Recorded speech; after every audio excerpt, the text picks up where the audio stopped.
Let's start talking about Azure Virtual Network. In a simplest example, we like the first example we talked about when we discussed data engineering. You only need a laptop, right? Laptop, and your laptop will have your application and database, Jupyter Notebook and the PostgreSQL, for example, hosted on one machine, same laptop. So in this case, these two components are sitting together, then connecting to outside world through your home modem or the home router. In a larger state, when we have multiple servers, what's going to happen is there will be some kind of a separation of duty because each task now becomes much larger that a single server may not be able to handle. That's when we have the separation of duty. So you will have the logic layer running on one server and the database stored in another server. That not only provides you with a separation of duty, but also provides some flexibility. So if the database, if over time you have more data, you can increase the database server size instead of making change to a logic tier, which has nothing to do with your volume, right? But then if you have a logic change, so for example, if you want to change some kind of processing flow, then you want to do that to the logic tier, but you don't need to necessarily touch the database tier. So that provides you with a separation of duty and flexibility and scalability by dividing those into different tiers of application. Um, you can have a presentation tier, which is whatever is showing up in the web browser. Then you have a logical tier on the server. You have the data tier as a database. That's the most common three-tier architecture that you will see in the application world. In reality, a production system has much more than this three tier, right? As you can imagine, there will be multiple tiers. Each tier may have multiple machines. Between these tiers, there might be like network solutions or appliances like a load balancer or a gateway. Then there are monitoring and administrative nodes. There's also some kind of reporting and the downstream the business flow. A production system can easily host hundreds, even if not thousands, of machines in any larger corporation. All these machines exist in Azure Data Center, as we discussed, right? They all reside in some data center in Azure and connected to each other with Azure's physical network. These machines must be able to communicate to each others, but only the other machines inside their company or their workload. For example, if you work for a retail company and your server runs in Azure Data Center, and your competitors, the server also runs in the same data center, you certainly don't want your competitors, the machine, to be able to access your machine, right? And vice versa. The other side, your competitor wouldn't like you to access their network, their machine either.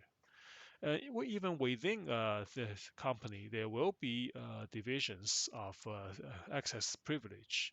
Human resource may hosting some servers, some database servers with your salary, with everybody's salary information, which apparently has nothing to do with the front end order processing system, and they wouldn't like everybody to be able to see that machine, to see that server, and get the idea of everybody's salary, right?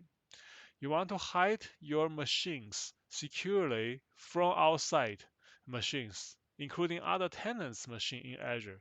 You want to hide it from other machines in your company, but does not belong to the same workload. This is when you have the idea of Azure Virtual Network. Azure Virtual Network is a service that provides the fundamental building block of a private networking. That private networking, that is, the secured private connectivities between certain predefined virtual machines. Not every virtual machine, but just your virtual machine that you in your designated workload in your Azure environment. This is so we talked about the virtualization of machines. We talked about the virtualization of compute power. This virtualization of a network, this virtual network is also a virtualization. It's a virtualization of network though. It's not the virtualization of machine servers. This one is a one level higher than the physical network. It's a software layer in the data on top of the physical network in the data center. You basically build tunnels. Imagine some worms eating an apple, right? If there are two worms, each has their the wormhole, and this wormhole can be a zigzag inside the apple, and they may not meet with each other. So you have these two worms residing in the same apple. Each have their own wormholes, but they will be physically separated. So this is what we call a software tunnel. Here's an illustration, right? You have three different virtual networks. Could be this could be under the same physical network, and when we say same physical network, it's not only the network cables inside the data center. This can be the physical network connecting multiple Azure data centers, even cross-region, cross-continent. Right? This is a physical, is an extended physical network, global network, that every machine is connected to every machine. Every machine has a physical connection, has a network cable connecting to the backbone network. That backbone network connects with each other and eventually form a huge network that everybody is connected to. This is a physical network. But on top of this physical network, we also want to provide something called the virtual network, which in each virtual network, we will have some machines that can connect to each other, but not to others. Like this one, for this gray one, this virtual machine belongs to this virtual network. This virtual machine belongs to this network, and they are capable of communicating with each other, and but not to those blue ones or these ones, right? So the blue ones will be able to connect to each other using the virtual network, but not to others machines. So you can see these are like they can even be on the same server, same hypervisor, or in the same data center, doesn't matter. The virtual machine, the virtual network, which is one layer on top of the physical network, ensures that these machines will only communicate to each other, not anything outside of the network. So as you have a typical virtual network, traffic inside the virtual network is allowed unless you explicitly block it. But even within the virtual network, you can foresee that some virtual machines are allowed to have internet access, some are not. Like if we use the previous three-tier architecture, right? This is the, of course, a larger one than the physical than the three-tier architecture. But basically, they also have the web server, web tiers. They have a business tier and data tier. Apparently, you do not want to expose your servers and even business tier logic to the outside world, but your web servers must be internet facing, right? This is just simply a requirement. Web servers must be internet facing. Then web servers will communicate to business servers and the database servers inside the virtual network, and the latter two should not be exposed to internet. They should only be exposed to whatever inside this virtual machine. So because of that, we have the concept of a subnet. You want to divide them into smaller pieces. You want to divide the machines into smaller pieces. This virtual machine network will have a smaller piece, and each has different network characteristics. And also, some virtual machines or some devices are used for special purpose, especially special networking purpose. Like some are firewall, some are like gateway, some are bastion servers. These kind of a special network purpose machine or device will require special network rules. That means some virtual machines should have internet access, this kind of a network rule. Some should not have internet access as another network rule, and some virtual machines will have their special network rule. So even though they are within the same virtual network, we will need to divide the virtual network by their network requirement. And this is where we have the subnet, the concept of subnet. We divide the virtual network into subnet, and some subnets are public subnets, which is internet facing. Some subnets are private subnet, which are not internet facing, only accessible inside the virtual machine, a virtual network. And some are network specific subnets. Then how do we divide the subnet though? This we will start talking about. We'll start from how do we identify the relationship between virtual machine and the virtual network. So when you place a virtual machine or any device that's any network capable device on the network, especially on the internet, how do you ensure outside world and some other people can access that? And you do that by address, right? Addressing. You give that machine an address so that when people want to access that machine, they use that address. It's similarly like it's just like when you first come to campus, you try to look for campus. So where is the campus? Of course, the campus is in United States.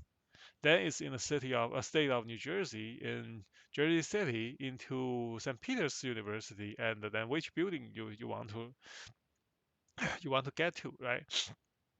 This is a similar concept for the internet address. You have different blocks starting from the top blocks, going down and down and down. Each network exposed should have that's what we call the IP address. This IP address has a multiple 4 blocks. This is IP version 4. It has 4 blocks, each actually with is a 8-bit of binary value. So eventually it will be 256 blocks, another 256 blocks, another 256 blocks, and finally another 256 blocks. You will browse through. If you are trying to if you try to find a machine, you will go through these blocks, finding the blocks, the network that contains these blocks, and going deeper into the sub blocks that having this address, hosting this address, and eventually goes to the machine itself. So each IP address, each virtual machine's IP address is just one IP address, right? It's just one IP value. When they reside in the network, that network will have an IP address block, just like we see here, which includes all Azure Virtual Network and all subnets inside. So each virtual network subnet has its own IP address block or range. Virtual machines in this virtual network or subnet can only use the IP address within that range. So if I already specify in this subnet's block address is 192.168.1.02255. This is the IP block, IP address range or block of that subnet. When I provision a machine inside the subnet, it has to start with a 192.168.1, and then the force range is anywhere between 0 to 255. If I provision the machine happens to have the IP address of 5, then the full IP address is 192.168.1.5. So the standard way to assign IP address to network is the IP range plus CIDR. CIDR is what we call the block. It's just easier for you to write. For example, IP address class. This is the 9 class A, B, C, D. These are different IP blocks that has been assigned to different IP service providers. And basically, when you want to use Microsoft is one of them. When you want to provision a machine, you need to go to those service providers and ask for IP address. And Microsoft, as we said, Azure is one of them. So when you provision virtual machine, it will automatically generate an IP address for you, for the simple reason that Microsoft is capable of assigning you IP address. Now, in order to specify what address it is, we use a nomenclature called a CIDR. CIDR is the size of a network. It's basically an IP address prefix plus a slash and a number. That number means the first n bits are in the network address. Remember, we said IP address consists of 4 blocks, and each has an 8-bit. So that means you have a 32-bit in total to specify a specific IP address.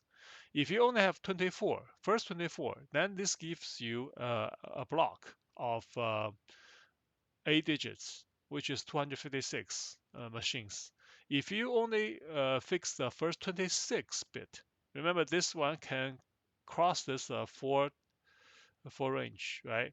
So if you have the first 26, then which means these are the 6.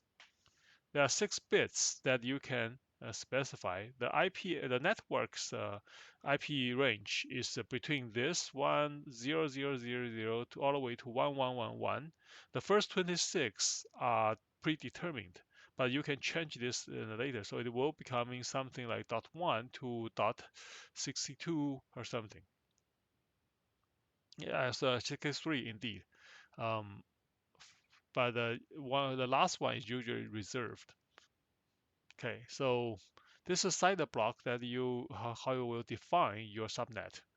Okay, and here is the CIDR block size. A quick reference: if you have this CIDR block size, how many addresses are in each block? As you can see there, when you have a 24 address prefix defined, you can change 8 of them, then you have 256 address. And then if you only have a 23 CIDR, then you have 32 minus 23 equals 9. You have 2 to the power of 9 times of address available. This gives you 512 addresses, and so on and so forth. Then this is for so far this is for address, right? Then for each address, and one thing these days when you talk about network, inevitably you will start thinking about how do you protect against the network attack. And the way we do it is through what we call a virtual network security group. Security group is basically the name for firewall for virtual machines and services, based on ports, based on IP, and tags and application security group. But basically, it contains security rules that allow you or deny you for inbound network traffic to or outbound network traffic from several types of Azure resources. So here, what's relevant to our course is that there's this security group can be associated with a subnet and with a virtual machine. This is a network card, right? So security group can be applied to both subnet and the virtual machine. When and the end result is a combination of these two security groups. As you can see, this is the virtual net network, which has a /16 CIDR, which inside this virtual net, you have a subnet, right? Virtual net has its block, then subnet must inherit its IP block from virtual net. And within the subnet, you have the machine. When internet traffic or virtual network traffic comes in, it first goes through the subnet's firewall, allowing to open, for example, port 22 to connecting to the machines. Then you go to the machine. The machine itself has its own network security group, which checks again, make sure this machine allows access to port 22. So this is how the whole network lays out.